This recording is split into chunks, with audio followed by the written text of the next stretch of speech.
Hello student, हम discuss करने वाले हैं आगे के 10 क्वेश्चन को, जिसमें 21 नंबर वाला क्वेश्चन है आपका, चुंबकीय आघूर्ण 2.83 बीएम निम्न में से किस आयन द्वारा दर्शाया गया है।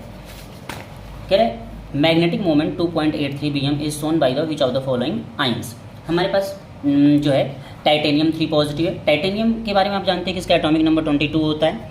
अगर आप इसका इलेक्ट्रॉनिक कॉन्फ़िगरेशन करेंगे तो ये हो जाएगा आपका 18 AR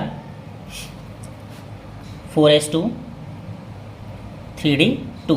देखिए इसमें 3 पॉजिटिव है, इसलिए 2 इलेक्ट्रॉन यहाँ से निकल जाएंगे, 1 इलेक्ट्रॉन यहाँ से निकल जाएगा, तो यहाँ पे बच जाएगा आपके पास 3d1। तो देखिए इसके पास 1 अनपेयर्ड इलेक्ट्रॉन शो कर रहा है। अगर आप क्रोमियम के बारे में बात करेंगे तो क्रोमियम में 3 पॉजिटिव है, वैसे तो इसका इलेक्ट्रॉनिक कॉन्फ़िगरेशन हो जाएगा AR 3d 5 4s1। तो देखिए यहाँ से 1 इलेक्ट्रॉन और यहाँ से 2 इलेक्ट्रॉन निकलेगा, यहाँ पे 3 बचेगा, तो इसके पास अनपेयर्ड इलेक्ट्रॉन कितने हो गए, 3 हो गए। देन अगर हम बात करते हैं Mn की, तो Mn के बारे में आप देखेंगे, Mn का इलेक्ट्रॉनिक कॉन्फ़िगरेशन आप करेंगे तो इसका हो जाएगा 18 AR 3d 5 4s2। देखिए इसमें 2 पॉजिटिव है, तो यहाँ से 2 इलेक्ट्रॉन निकल जाएगा, इसके पास 5 अनपेयर्ड इलेक्ट्रॉन बचेंगे। अब हम निकल की बात करते हैं, तो निकल का एटॉमिक नंबर है 28। कॉन्फ़िगरेशन करेंगे आप 18 AR 3d 8 हो जाएगा, 4s2 होगा, यहाँ से 2 इलेक्ट्रॉन निकल जाएगा। तो इसके पास देखिए, इसके पास अगर आप इसका इलेक्ट्रॉन रिप्रेजेंट करेंगे तो 1 2 3 4 5 6 7 8, 2 इसके पास अनपेयर्ड इलेक्ट्रॉन बच रहे हैं। तो निकल के पास कितने अनपेयर्ड इलेक्ट्रॉन हो गए, 2 अनपेयर्ड इलेक्ट्रॉन हो गए। तो अब यहाँ पर इसका जो मैग्नेटिक मोमेंट दे रखा है आपका 2.83, इसके लिए मैं एक आपको तरीका बता देता हूँ। देखिए यहाँ पर जो फॉर्मूला हम यूज़ करते हैं वो फॉर्मूला होता है μ = रूट में n ब्रैकेट में n+2 bm। अब n की वैल्यू जो है ना, ये अनपेयर्ड इलेक्ट्रॉन को रिप्रेजेंट करती है, ये नंबर्स ऑफ अनपेयर्ड इलेक्ट्रॉन को रिप्रेजेंट करती है। तो देखिए अगर किसी के लिए n की वैल्यू 0 है तो जो म्यू की वैल्यू आएगी वो भी 0 आएगी, मतलब ये जो है मैग्नेटिक मोमेंट नहीं दिखाएगा। अगर किसी के लिए n की वैल्यू 1 है तो इसके लिए मैग्नेटिक मोमेंट म्यू की वैल्यू जो आ जाएगी 1.73 आ जाएगी।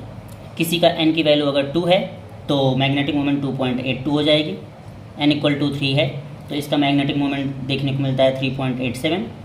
अगर n की वैल्यू जो है 4 है तो इसका देखने को मिलता है 4.89। फिर अगर n = 5 है तो इसका मैग्नेटिक मोमेंट आपको देखने को मिलेगा 5.91। और मैग्नेटिक मोमेंट अगर n = 6 दे रखा है तो मैग्नेटिक मोमेंट इसका हो जाएगा 6.92। ऐसे ही 7 के लिए अगर आप देखेंगे तो 7 के लिए हो जाएगा 7.93। तो देखिए ये मैग्नेटिक मोमेंट दे रखा है नंबर्स ऑफ इलेक्ट्रॉन के बेसिस।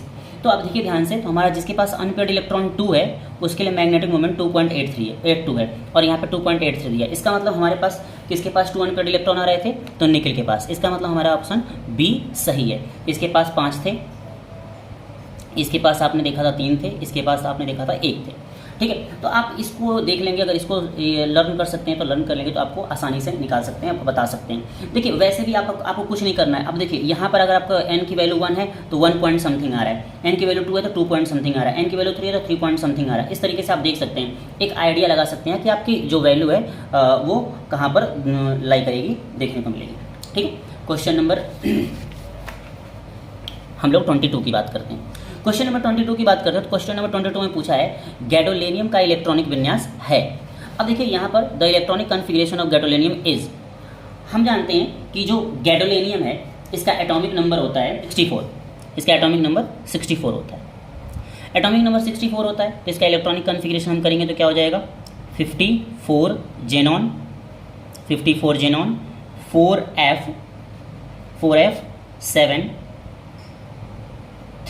4f7 5d1 6s2।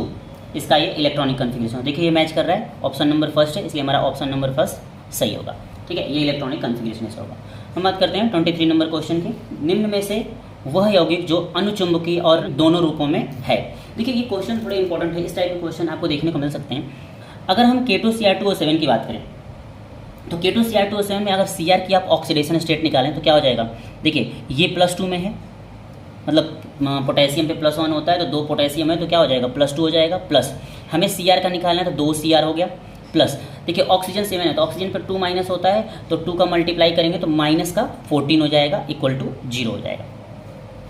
अब इसको अगर आप सॉल्व करेंगे, आप सॉल्व कर लीजिए, देखिए इसको उधर ले जाएंगे तो 14 प्लस हो जाएगा, ये उधर जा करके इसमें से 14 में से माइनस हो जाएगा तो क्या हो जाएगा, देखो 2x इक्वल टू क्या हो जाएगा 14 माइनस 2, तो x इक्वल टू क्या हो जाएगा 12/2, मतलब ये कितना आ जाएगा 6 आ जाएगा। मतलब अब देखो तो यहाँ पे क्रोमियम पे कितना चार्ज आ रहा है, तो क्रोमियम पे आपको देखने को मिलेगा यहाँ पे +6 चार्ज आ रहा है, एक क्रोमियम पे +6 चार्ज आ रहा है, ठीक है। अब एक क्रोमियम में +6 चार्ज आ रहा है। अब देखिए यहाँ पर अगर आप निकालने की कोशिश करेंगे, अब अगर यहाँ पर आप +6 चार्ज देख रहे हैं तो क्रोमियम का इलेक्ट्रॉनिक कन्फिग्रेशन अगर आप करेंगे 24 होता है, आप जानते हैं, इसका इलेक्ट्रॉनिक कन्फिग्रेशन करेंगे तो 18Ar हो जाएगा, जिसका क्या हो जाएगा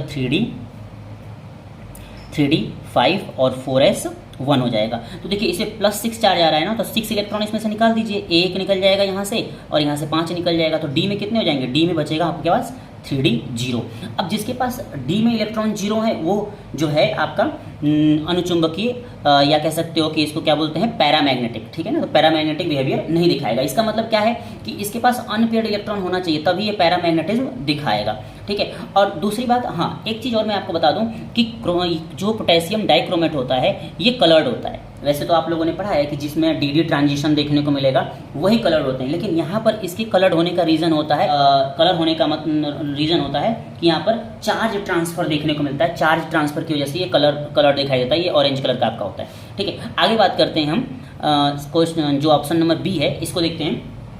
देखिए इसमें अगर आप इलेक्ट्रॉनिक, अब इसमें सबसे पहले तो टाइटेनियम का आप ऑक्सीडेशन स्टेट निकालिए, टाइटेनियम का ऑक्सीडेशन स्टेट निकालेंगे। देखिए यहाँ पर अगर आप ध्यान से देखें तो अमोनियम है, 2 अमोनियम है, तो इसमें से जो 6 है जो आपका Cl है तो यहाँ पे Cl पे क्या चार्ज आएगा -1, तो यहाँ पे 6 का माइनस हो जाएगा। अमोनियम पे कितना चार्ज होता है +1, 2 अमोनियम है तो +2 हो जाएगा, और हमें निकालना किसका है टाइटेनियम का। तो अब आप यहाँ से निकालिए, ये उधर जा करके क्या हो जाएगा, आप देखेंगे तो x की वैल्यू क्या आ जाएगी +4 आएगी। अब आप देखोगे टाइटेनियम का इलेक्ट्रॉनिक कन्फिग्रेशन क्या होता है Ar 18Ar होता है, और ये हो जाएगा ऊपर हमने किया है अभी, तो ये हो जाएगा 3D2 और 4s2।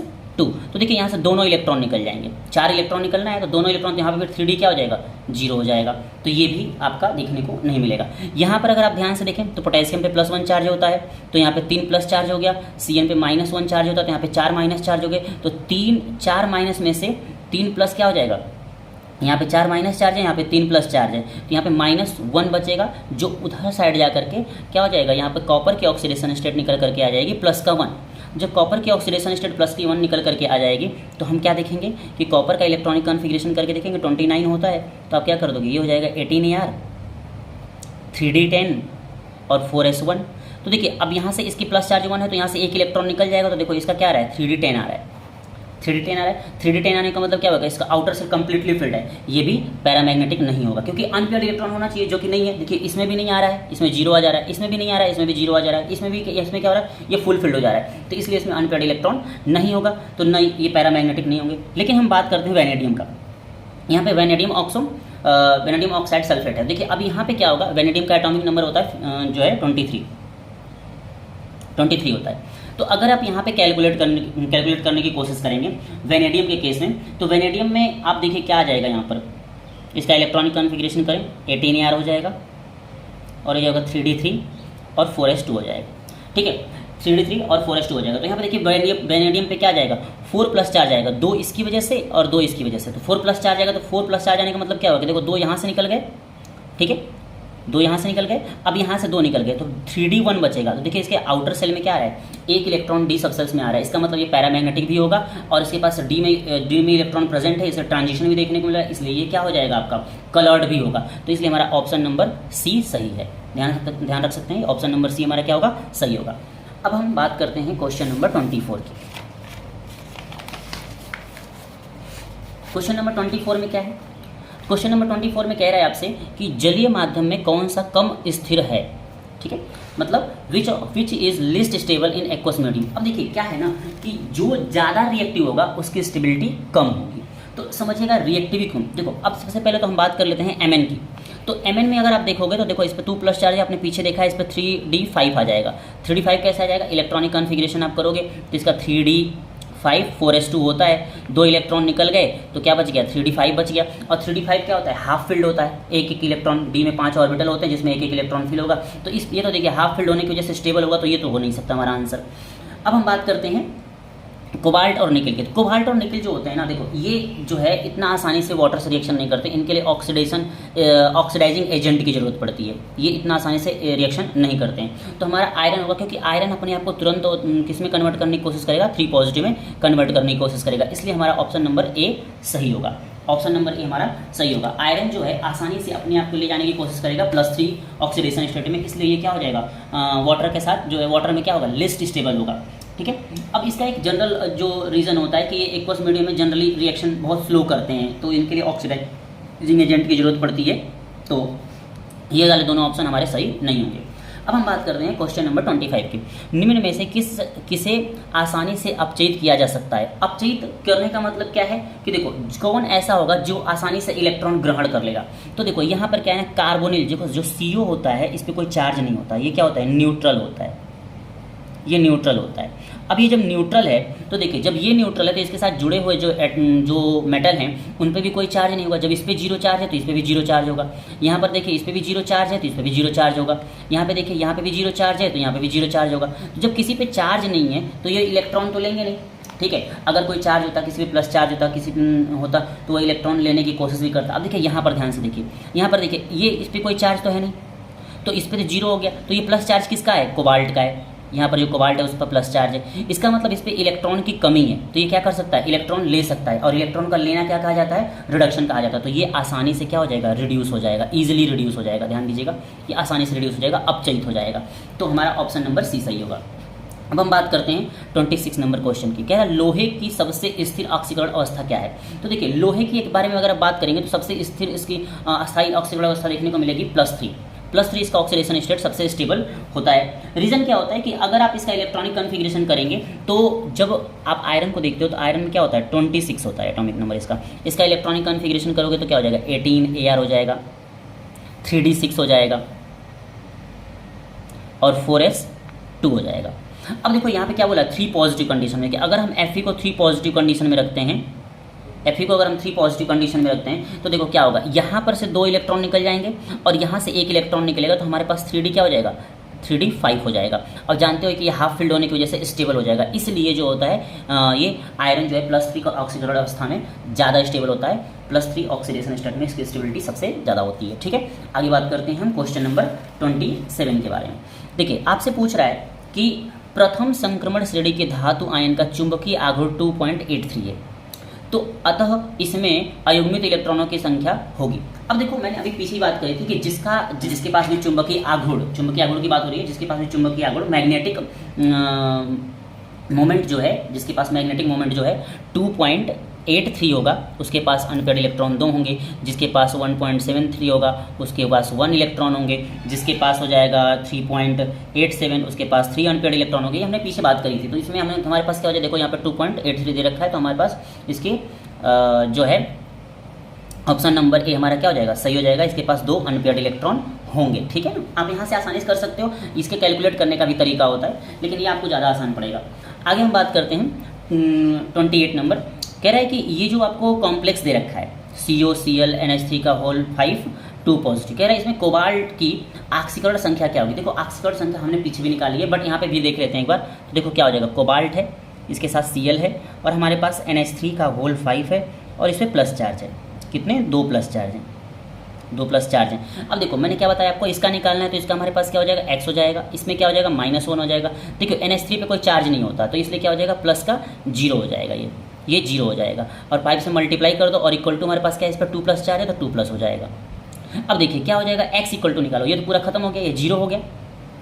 अब ये क्या है, -1 बचा, तो -1 को इधर ले जाओगे तो प्लस हो जाएगा, तो x इक्वल टू क्या हो जाएगा, इसके साथ जुड़ जाएगा +3, मतलब यहाँ पर कोबाल्ट की ऑक्सीकरण संख्या क्या हो जाएगी, +3 हो जाएगी। बी ऑप्शन हमारा क्या होगा, सही होगा। अब हम बात करते हैं 29 नंबर क्वेश्चन की बात करते हैं। 29 नंबर क्वेश्चन के बारे में हम डिस्कस करते हैं। देखिए कह रहा है कि निम्न में से कौन सा उभयदंतीय लिगेंड है। उभयदंतीय लिगेंड का मतलब क्या होता है कि ऐसा लिगेंड जिसमें प्रेजेंट दोनों एटम, जिसके पास 2 सेंटर होते हैं इलेक्ट्रॉन डोनेट करने के, 2 सेंटर होते हैं इलेक्ट्रॉन डोनेट करने के, बट एक टाइम पे वो एक ही सेंटर से इलेक्ट्रॉन डोनेट कर सकता है।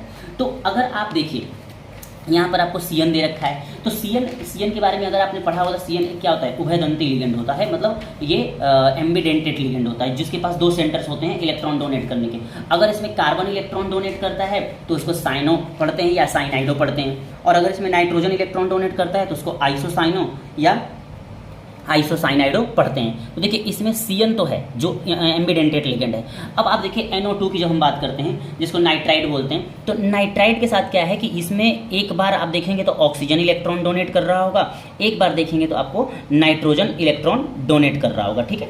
तो यहाँ पर अगर आप देखिए कि अगर नाइट्रोजन इलेक्ट्रॉन डोनेट करता है तो उस टाइम पे इसको बोलते हैं नाइट्राइड, और अगर यहाँ पर ऑक्सीजन इलेक्ट्रॉन डोनेट कर रहा होता है तो इसको बोलते हैं नाइट्राइडो।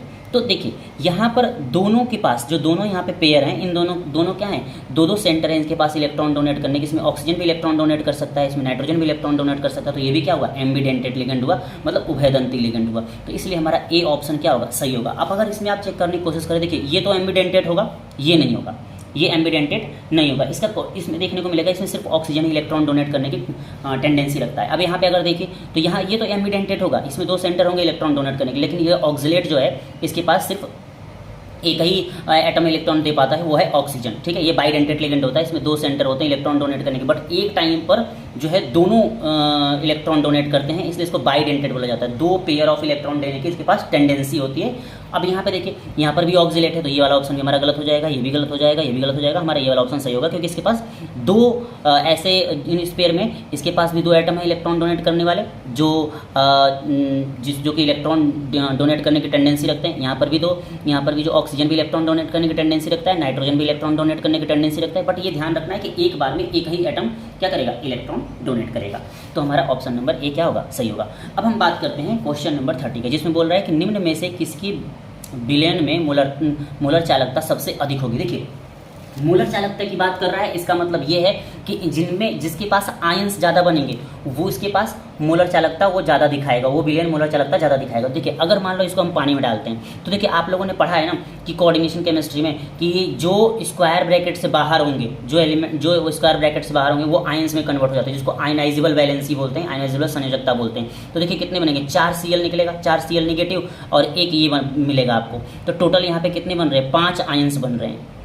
यहाँ पे देखिए क्या होगा, 3Cl निकलेगा, एक पूरा ये निकलेगा, तो कि यहाँ पे कितने आयंस बन रहे हैं, 4 बन रहे हैं। यहाँ पर देखिए कितने आयंस बनेंगे, 2, एक Cl और एक ये, 2 आयंस बनेंगे। यहाँ पे कितने बनेंगे, 2 Cl और एक ये, तो यहाँ पे 3 आयंस बनेंगे। सबसे ज़्यादा आयंस किसके पास हैं, इसके पास हैं, तो इसलिए हमारा ऑप्शन नंबर क्या हो जाएगा, ए सही हो जाएगा। इसके पास सबसे ज़्यादा आयंस है, इसलिए इसकी मोलर चालकता क्या होगी, सबसे ज़्यादा होगी। विलेन वाले चैप्टर में आपने पढ़ा होगा वांट ऑफ फैक्टर बोलते हैं इसको, I = निकालते हैं, ठीक है, जिसका वांट ऑफ फैक्टर सबसे ज़्यादा आ रहा है, इसलिए यहाँ पर क्या होगी, मोलर चालकता सबसे ज़्यादा होगी। तो आप लोगों को मैं उम्मीद करता हूँ समझ में आया होगा, और इसको आप एक बार देखिए, जो भी आपको नहीं समझ में आया उसको कमेंट करिए, लाइक करिए और सब्सक्राइब करिए प्लीज़।